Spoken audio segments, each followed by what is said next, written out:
Well, this has been an amazing day. Lots of takeaways for me. First, it was great to meet everybody in person and to make contacts face to face. This is the art of the lost flights, because I'm really happy that we were able to actually, for us to get 3 executives in one place at the same time, it was a big deal. You should have seen the business case we wrote. We understand now better your business. We share your concerns. We want to work on your challenges. We sense the commitment from workers' compensation boards, all of them, Nova Scotia, Newfoundland, New Brunswick, PEI, we're meeting tomorrow, and also the ones that we have met over the summer and the ones that we're going to be meeting in the coming months. The federal employers, we sense that commitment as well.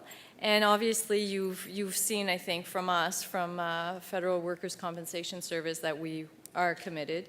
We're not that Gatineau little office that will just take too long. We've moved that a little bit. We are working towards solutions, and now you have our contact information. You can email us, phone us, because Jean-François gave you all our contacts.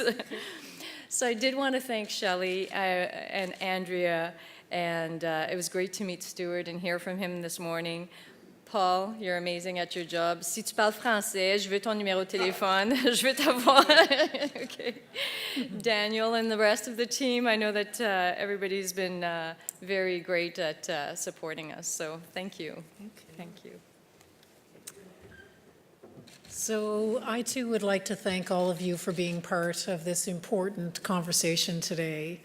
And as Paul was just posing the question is, where do we go from here? And we need to have that conversation together, as you just have had. And I hope through the day you've had the opportunity to learn from the experience of speakers like Paula Burnett from Canada Post and Gina McDermott from the Provincial Department of Justice Corrections Group.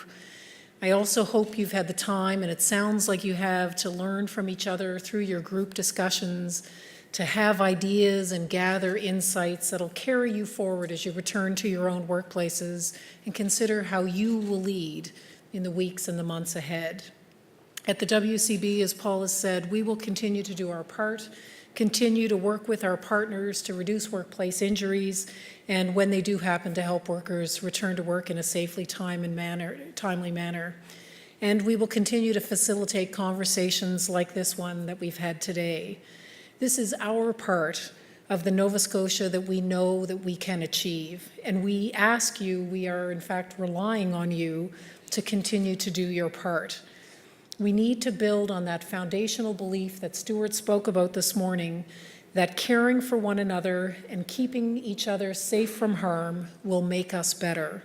It'll make us better as people, better as communities, and better as a province. And we need to embrace and promote the fact that work is healthy, and we need to help workers return to work in a safe and timely manner. But that future is really only possible if work is done safely and we stand up for what matters most when others might do differently. We heard great examples here today, as I said, of the success of doing things different with a federal employer, with Canada Post, and with a provincial employer at Corrections. These employers would admit, I'm pretty sure they probably said this today, that for years they struggled with their injury prevention programs. And when one of their employees was injured on the job, they struggled to get those people back to work in a safe and timely way. And they paid a lot of money in workers' compensation costs, and they weren't getting great outcomes. But with leadership commitment and vision and perseverance, the culture in those workplaces is changing. And while the work they do at Canada Post or Corrections may be different from the work that's done in your workplace, what the work they are doing to create safety cultures has taught us is that when leadership is engaged and motivated to change, and when it has the right supports in place, that good things will happen. And it's a model that we believe can successfully be adapted and applied to your workplace.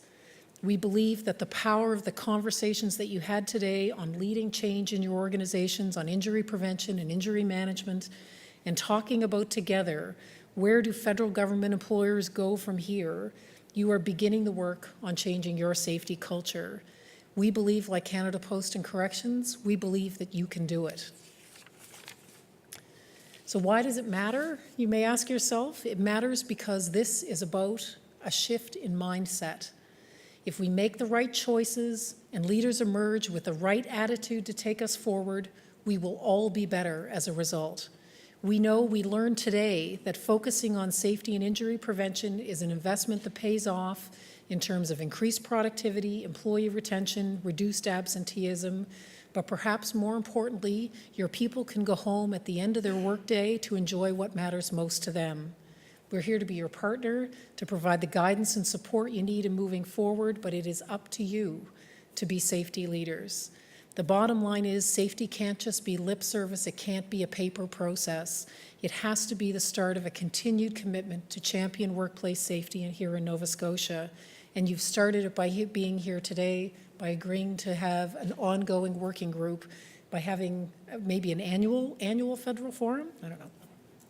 So the challenge is to all of us, what will we do next?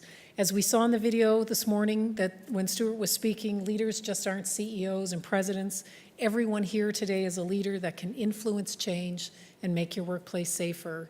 You can help make Nova Scotia continue to move from knowing about safety to caring about workplace safety. So thank you for sharing your day with us today, and please drive safely home. There's only a few flakes. It's not really snowing. Thank you.